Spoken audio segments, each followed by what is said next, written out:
નમસ્કાર, સમય news YouTube ચેનલમાં તમારું સ્વાગત છે.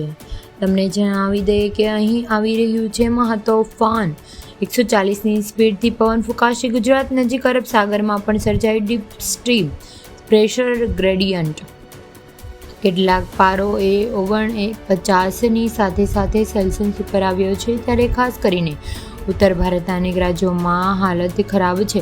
બીજી બાજુએ રેલમ વાવાઝોડાના કારણે પૂર્વોત્તર બંગાળ અને અનેક વિસ્તારોમાં કહેર મચાવ્યો છે.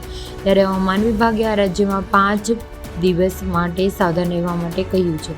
ચક્રવાત તોફાન રેમલ અત્યાર સુધીમાં અનેક લોકોનો જીવ લઈ ચૂક્યો છે. પશ્ચિમ બંગાળમાં રેમલને કારણે 6 જેટલા લોકો જીવ ગયા છે. તેલંગાણાના અનેક વિસ્તારોમાં રવિવારે રાતે આજ આંધી તોફાન સાથે ભારે વરસાદના પગલે 13 લોકોના મોત થયા હતા.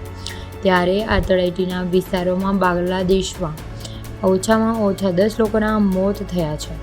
ત્યારે તમને જણાવી દઈએ કે રેમલને લઈને બિહારમાં પણ સાવધાન રહેવાનું કહ્યું છે અને આગામી બિહારમાં 5 દિવસ સુધી સાયક્લોનની અસર જોવા મળશે. આ અંગે ભાજપમાં સાથે ભારતમાં આ બંગાળની ખાડીને ઉઠેલા આ તોફાનો વિશે કહ્યું હતું. તમને જો મારો આ